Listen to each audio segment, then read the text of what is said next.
एक समय की बात है, एक पुराने कुएं के अंदर राजा मेंढक रहता था, सभी मेंढकों का शासक।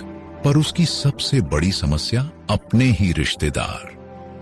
वे हर दिन शिकायत करते, बहस करते और उसे परेशान करते थे। अंततः राजा मेंढक का धैर्य फट पड़ा। बस मैं ऐसे नहीं रह सकता। वह पानी की चक्की पर चढ़कर कुएं से बाहर निकल आया, क्रोधित और आहत। भटकते हुए उसने एक कोबरा उसके बिल के पास देखा।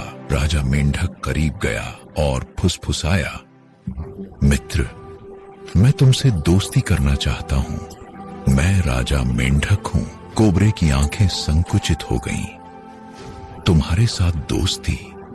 असंभव, उसने जोर से फुफकारा। राजा मेंढक ने शांत स्वर में कहा, क्या आग और लकड़ी कभी दोस्त बन सकती है? तुम मेरे स्वाभाविक शत्रु हो, तुम सही हो, लेकिन सुनो, मेरे रिश्तेदारों ने मुझे सालों से सताया है। मेरी मदद करो, मेरे कुएं पर आओ। सिर्फ उन्हीं मेंढकों को खाना जिन्हें मैं इंगित करूं। कोबरा संकोच में पड़ गया। मैं कुएं में कैसे दाखिल हूं? मेरी तो कोई टांगे नहीं और मैं कहां बैठूंगा? राजा मेंढक मुस्कुराया, पानी किनारे सुरक्षित कोना है, मैं तुम्हें वहां ले जाऊंगा। वादा करो उन्हीं मेंढकों को खाओगे जिन्होंने परेशान किया, मेरे दोस्त नहीं। बूढ़ा भूखा कोबरा सहमत हो गया। कोबरा राजा मेंढक का पीछा कर कुएं में घुसा और दावत शुरू हुई। दिन प्रतिदिन परेशान मेंढकों को खाता रहा। जल्द ही कोई भी परेशान करने वाला मेंढक नहीं बचा।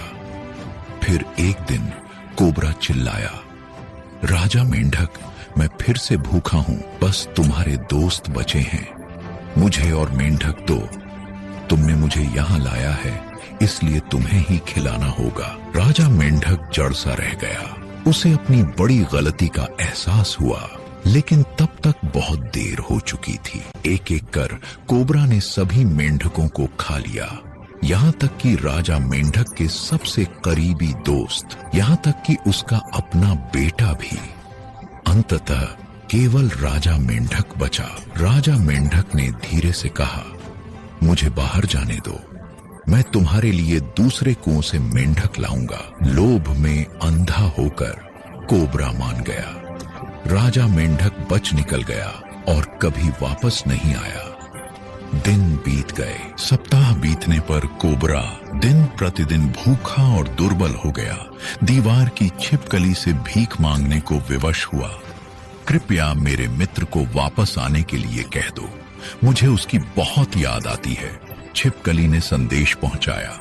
राजा मेंढक ने उत्तर दिया, उसे कह दो कि मैं कभी वापस नहीं आऊंगा। एक भूखा जीव कुछ भी कर सकता है, मैं अब उसके पास नहीं जाऊंगा। संदेश कोबरे तक पहुंच गया, लेकिन तब तक यह बेकार हो चुका था। खाली कुएं के भीतर, जहां कोई भोजन नहीं बचा था, कोबरा कुपोषित हो गया। वह दिन ब दिन कमजोर होता चला गया और अंततः मर गया। धन्यवाद।